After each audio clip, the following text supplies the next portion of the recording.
जय हिंद दोस्तों। एग्ज़ाम की पॉइंट में एक बार फिर से आप सभी का स्वागत है। दोस्तों आज के इस वीडियो में हम एनसीईआरटी की जो पॉलिटिकल साइंस की सीरीज चल रही है, इस सीरीज का अगला पार्ट देखेंगे।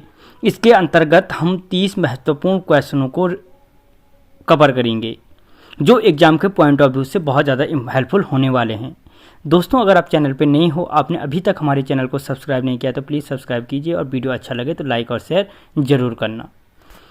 तो देखते हैं दोस्तों आज का जो पहला क्वेश्चन है, सर्वोच्च न्यायालय के मुख्य न्यायाधीश की नियुक्ति कौन करता है।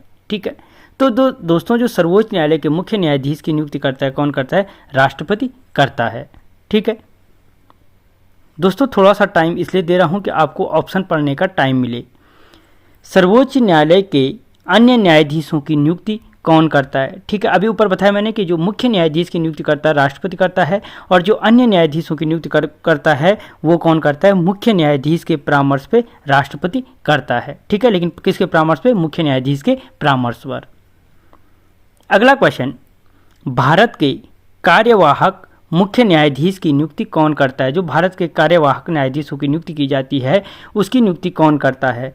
तो दोस्तों कौन करता है उन कार्यवाहक न्यायाधीशों की नियुक्ति? राष्ट्रपति करता है। ठीक है, अगला क्वेश्चन, राष्ट्रपति सर्वोच्च न्यायालय के अन्य न्यायाधीशों की नियुक्ति में किससे परामर्श करते हैं? जो राष्ट्रपति होता है सर्वोच्च न्यायालय के अन्य न्यायाधीशों की नियुक्ति में किससे परामर्श लेता है? तो दोस्तों किससे लेता है? भारत के सर्वोच्च न्यायालय के मुख्य न्यायाधीश के क्या करता है? परामर्श लेता है। अगला क्वेश्चन, प्राक्कलन समिति के सदस्य चुने जाते हैं। जो प्राक्कलन समिति होती है उसके सदस्य कहाँ से चुने जाते हैं? तो दोस्तों जो प्राक्कलन समिति होती है उसके सदस्य केवल लोकसभा के सदस्य होते हैं। अगर क्वेश्चन बनता है केवल लोकसभा के सदस्य किस में होते हैं तो उसका आंसर हो जाएगा प्राक्कलन समिति। अगला क्वेश्चन, भारत के नियंत्रक एवं महालेखा परीक्षक का कार्यकाल है। जो भारत का नियंत्रक एवं महालेखा परीक्षक होता है उसका कार्यकाल कितना होता है? तो 6 वर्ष या 65 वर्ष की आयु तक जो भी पहले पूर्ण हो, या तो 6 वर्ष पहले पूर्ण हो जाता है तब भी कार्यकाल खत्म हो जाएगा, और यदि व्यक्ति की उम्र 65 वर्ष की पूरी हो जाती है पहले तो तब भी कार्यकाल पूरा माना जाएगा। ठीक है, अगला क्वेश्चन, निम्नलिखित में से कौन भारत का कंसोलिडेटेड फंड का नियंत्रक या पर्यवेक्षण करता है? तो दोस्तों जो भारत के कंसोलिडेटेड फंड होता है उसका जो परीक्षण या नियंत्रण करता होता है वो कौन होता है? कैग होता है। नियंत्रक और महालेखा परीक्षक क्या होता है? उसका पर्यवेक्षक होता है। अगला क्वेश्चन, नियंत्रक एवं महालेखा परीक्षक की नियुक्ति राष्ट्रपति के द्वारा की जाती। पहली चीज कि नियंत्रक और महालेखा परीक्षक की नियुक्ति कौन करता है? राष्ट्रपति करता है। दोस्तों आगे क्वेश्चन है कि अपने पद से उसे हटाया जाता है, यानी नियुक्ति तो राष्ट्रपति करता है लेकिन उसे हटाता कौन है? ठीक है, तो याद रखना उसको हटाता कौन है? संसद के दोनों सदनों के संबोधन पर क्या किया जाता है?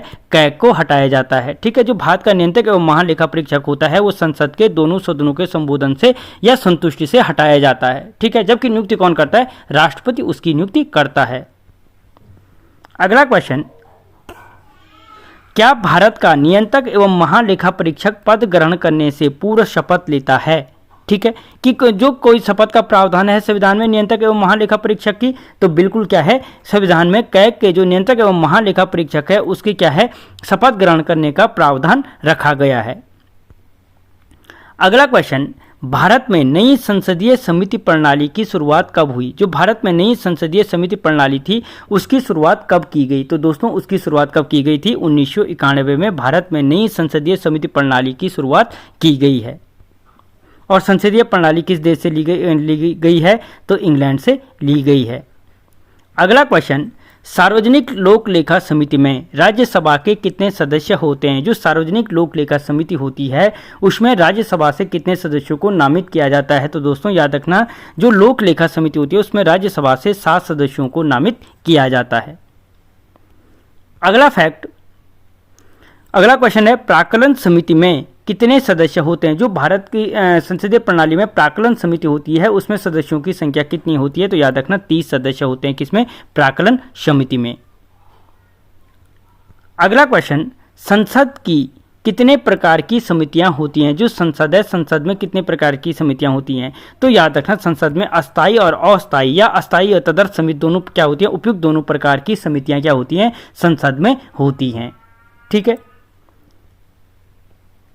दोस्तों, अगला क्वेश्चन, भारत में संसदीय समिति प्रणाली की शुरुआत निम्नलिखित में से किसकी सिफारिश पर की गई? ठीक है, यानी जो संसदीय समितियों प्रणाली की शुरुआत या संसदीय समिति प्रणाली बनाई गई थी तो वो किस समिति के आधार पर बनाई गई थी? तो दोस्तों, जो संसदीय समितियों का निर्माण किया गया था वो आपके संसद की जो नियम समिति है, संसद की नियम समिति के आधार पर किया गया था।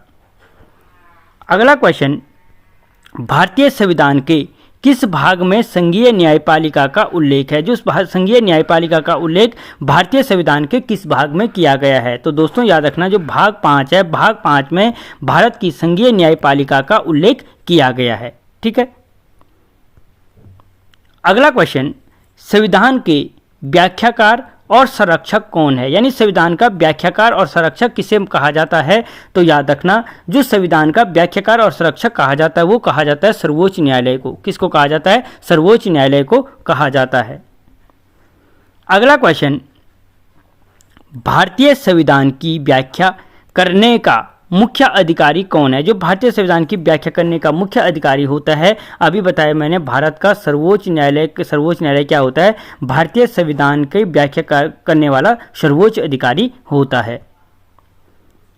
अगला क्वेश्चन, निम्नलिखित में से किसके अंतर्गत भारत में सर्वप्रथम सर्वोच्च न्यायालय की स्थापना की गई? यानी जो भारत में सर्वोच्च न्यायालय की सर्वप्रथम स्थापना थी वो किस नियम के आधार पर की गई थी? तो याद रखना, रेगुलेटिंग अधिनियम 1773 के अधिनियम के तहत की गई थी। और 1774 में सर्वप्रथम जो कलकत्ता उच्च न्यायालय है, सर्वोच्च न्यायालय है कलकत्ता का, उसकी स्थापना की गई थी।